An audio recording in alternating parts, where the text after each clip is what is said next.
and one who has lost his purpose. I'll let you decide for yourselves if you choose to watch the movie.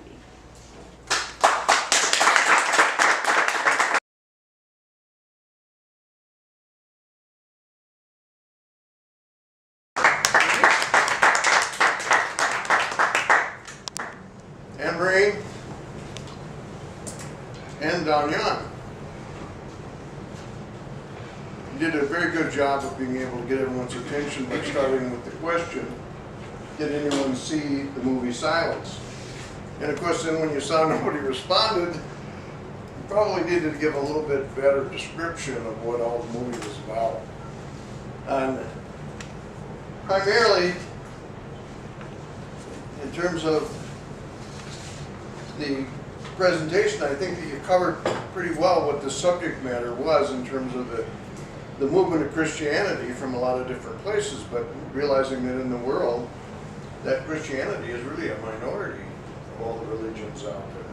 When it's compared to people like in China, where you've got China and India with almost 3.5 billion people. So the United States and other places that are Christian-based are probably not as strong. So to some degree also looking at the audience and saying, how many of the audience are Christians?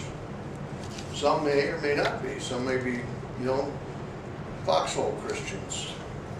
In other words, they're religious when there's a major catastrophe in their life, but otherwise they go along their normal days doing their normal thing. In terms of using the floor, you did okay, but you still have there's this long thing that we've got here. So you can use that to try to be able to make more contact with each person in the audience. You realize you've got some people here and some people here, some people here. So very good job, I think, of the subject matter, which is trying to use words to describe that particular idea. A little on the ending, a little weak saying you can decide whether you want to watch the movie. I think you need to take a stand on it and say you should definitely see this movie, even though it may not be something you want to see.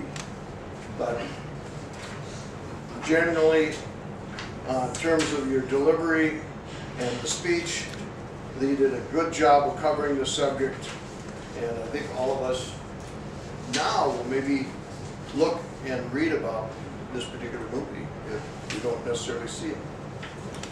Great, thanks again.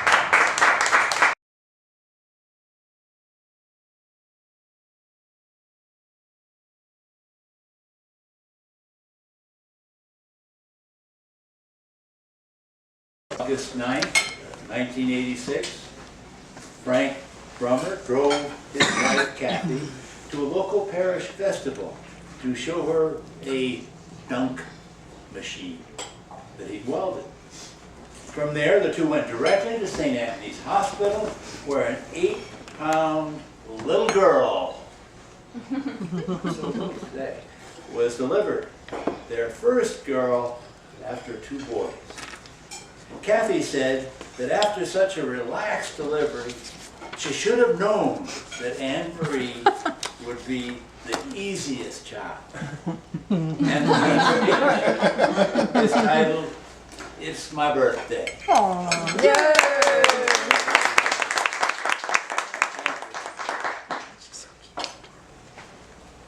It's my birthday! Woo! Happy birthday! Woo! I'm so excited. When Mike asked if I wanted to take his speaking slot, I said, August 9th, that's my birthday. And he said, come on, what else would you want to do on your birthday? I'm like, I can probably think of a lot of things. But I've never given a speech on my birthday, so here I am today. I love to celebrate birthdays. I love celebrating my birthday, other people's birthday. Some people don't like to tell people when it's their birthday. You might be with them for a full day and not even know. But I think people love a reason to celebrate. And what better thing to celebrate than the gift of life? Life is awesome. Life is worth celebrating. As I've approached my 31st birthday today, I've been reflecting on the birthdays I've had here in Colorado. I've celebrated 3 specific birthdays here in Colorado, and just want to walk you through those, my reflections about them. They've all been very different. My first was my 17th birthday. It was my favorite birthday, which is kind of unusual. A lot of people love the 16th birthday. 16th birthday was kind of a flop for me because I failed my driver's license twice, and you can only take it 2 times on your birthday. So I didn't get my driver's license. So 17th birthday, I flew with my dad to Colorado to climb a 14er. We climbed Mount Elbert, the highest mountain in Colorado. And for those of you who know about the Midwest, you don't really come to Colorado and climb a mountain for your birthday. So that was a pretty cool accomplishment. My dad is an outdoorsman that is always trying to get rid of weight when he hikes or backpacks. The type that rips out each page in his book after he reads it just to lose that extra weight of the leaflet. But on my birthday, we went to the grocery store the night before and he bought a pound cake and some blueberries. And he filled his Nalgene with blueberries so that they wouldn't smash. And he hiked the pound cake and the blueberries to the top of Mount Elbert, and we had birthday cake on top of the mountain. And all the other hikers there sang happy birthday to me. That's adorable. I think just that tender act of thoughtfulness, that little act of sacrificial love is why it made my birthday so special. Fast forward to my 30th birthday. Last year, I planned to hike another 14er with my friends. And I had a few family out here, as well as my mom and my brother. And we went to the mountains and hiked Mount Quandary. That was great. However, I had also invited my boyfriend along to help to first climb the mountain and then move me into my new apartment. And instead, I broke up with him during the trip, which is terrible. I don't recommend it. Very poor life decision, but it needed to happen. And so that made my 30th birthday really rough. I moved into my new apartment in just this small place that was less than ideal next to Sloan's Lake. And my mom helped me move in, thankfully. And we were walking around Sloan's Lake and I just started bawling. I was so upset. I was even bent over sobbing. I was so distraught. And I said, everybody my age has families, they own houses, they have kids, they're so established, and here I am in a new city, new job, just broke up with my boyfriend. I don't even, my new little apartment room was the size of a convent cell. I was so distraught. And my mom looked at me and she said, Anne-Marie, you live a very good life. And you will continue to live a very good life. And she's right. I do have a very blessed life. 1 year later, my 31st birthday today. Also, not your typical milestone birthday, but I think it's becoming my favorite birthday. I just moved into an apartment on 23rd and Federal, and it's the first time I'm living on my own. As a missionary, you live with your teammates, and you're placed on a team together because you have opposite personalities, so you can attract more people. So if you can imagine living, rooming, working, and playing with the same people can make for kind of a rough home environment, especially when you're their boss, like I was for many years. So this is my first time living on my own, and I'm living in the attic of an old school building, which sounds pretty sketch, especially when you think about it's on Federal, but it is awesome. It has so much character. It has great views of the skyline, the city, exposed beams. It's so fun. I'm loving it. Loving living alone. Furthermore, a good friend of mine asked me to do the Whole30 diet with her leading up to the month of August, and I'm on day 21 of 30.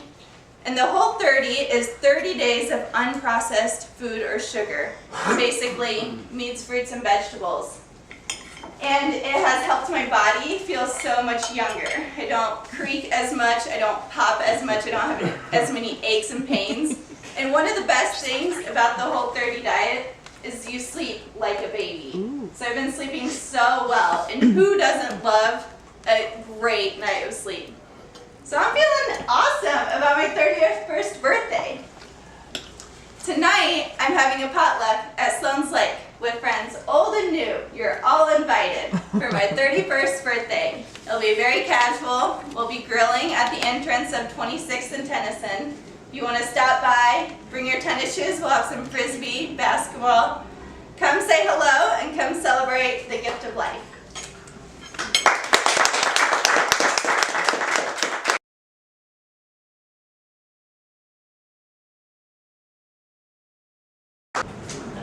Your ability to stand up here and open with the energy and excitement and enthusiasm and happiness, it was just electrifying.